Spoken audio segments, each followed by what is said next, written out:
Ya hemos visto qué son las fuerzas y cómo se integran formando diferentes sistemas. Cuando hablamos de componer un sistema de fuerzas, es hallar una única fuerza, llamada resultante, que produzca el mismo efecto mecánico que la totalidad del sistema, es decir, una fuerza equivalente. Equilibrar un sistema de fuerzas es obtener una única fuerza equilibrante o un sistema de fuerzas que anule el efecto mecánico. Cuando queremos componer sistemas de fuerzas colineales de igual sentido, su resultante será otra fuerza de igual dirección y sentido cuya intensidad será la suma de las fuerzas dadas.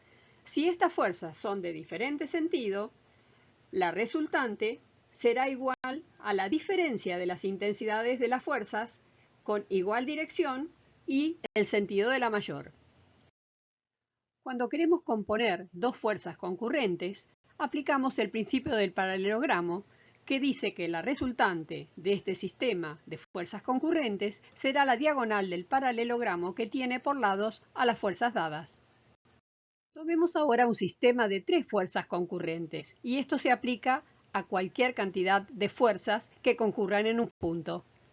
Para obtener la resultante de este sistema, construiremos un polígono de fuerzas que consiste en trasladar a partir de un punto cualquiera del plano una a una las fuerzas componentes. Donde terminó la fuerza 1, trasladamos la fuerza 2, manteniendo siempre su dirección, intensidad y sentido. Trasladamos luego la fuerza 3 y obtenemos la resultante del sistema, que resultará en una fuerza que tiene su origen en el inicio de la fuerza 1 y su extremo en el final de la fuerza 3. Esta resultante debe ser trasladada al sistema a partir del punto de concurrencia, y su efecto puede reemplazar perfectamente la acción de las tres fuerzas que integran el sistema. Analicemos ahora cómo componemos sistemas de fuerzas de igual sentido. Para obtener la resultante, trabajamos del mismo modo que en el caso anterior, construyendo un polígono de fuerzas, y trasladamos a partir de un punto cualquiera la primera de ellas. A continuación, trazamos la segunda de las fuerzas y obtenemos la resultante uniendo el principio de la primera con el final de la última. Para ubicarla en el sistema, tenemos que construir un esquema polar, que consiste en ubicar un punto cualquiera del plano que llamaremos polo y unir este con el principio y fin de cada fuerza. Así obtenemos el rayo 1 y 2 que toman la fuerza 1, y entre el 2 y el 3 estará la fuerza 2. La resultante entonces estará entre el rayo 1 y el rayo 3. Y para ubicarla, trazamos lo que denominamos polígono funicular. El trazado del polígono funicular consiste en trasladar cada uno de los rayos hasta cortar la recta de acción de las fuerzas. Desde el punto de intersección del rayo 1 con la recta de acción de la fuerza 1, desde allí trazamos el rayo 2. Y donde el rayo 2 cortó la recta de acción de la fuerza 2, por allí trazamos en forma paralela el rayo 3. Donde se cortan el rayo 1 y el 3, me determina un punto por el que pasará la resultante. Veamos ahora cómo componer fuerzas paralelas de distinto sentido. El procedimiento es el mismo que el que vimos en el caso anterior, o sea que vamos a trazar el polígono de fuerzas, comenzando por la fuerza 1, respetando su dirección, sentido e intensidad. Desde el punto donde finaliza la fuerza 1, trazamos la fuerza 2. Aclaramos que están hechas al lado y no una sobre la otra por aclaración del gráfico. La resultante queda determinada desde el principio de la primera fuerza hasta el final de la última. Para poder ubicar la resultante en el sistema, trazaremos el esquema polar, buscando un punto cualquiera del plano, que llamaremos polo, y trazamos los rayos, Trazamos el rayo desde el principio de la primera fuerza.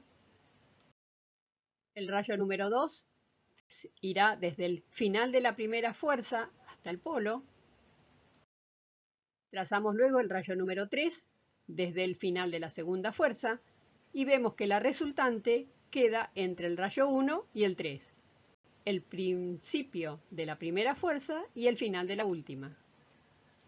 Trazaremos ahora el polígono funicular, llevando una paralela del rayo 1 hasta cortar la recta de acción de la fuerza 1. Desde la intersección del rayo 1 con la dirección de la fuerza 1, trazamos en forma paralela el rayo 2. Y desde la intersección entre el rayo 2 y la recta de acción de la fuerza 2, trazamos el rayo 3. Donde se corten el rayo 1 con el rayo 3, se determina un punto por el que pasará la resultante. Veamos para finalizar cómo componer fuerzas no concurrentes o llamadas también fuerzas cualesquiera.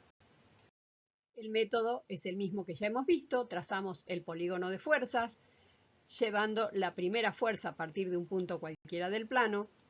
Donde finaliza la primera fuerza, trazamos la fuerza 2 y donde ésta termina, la fuerza 3.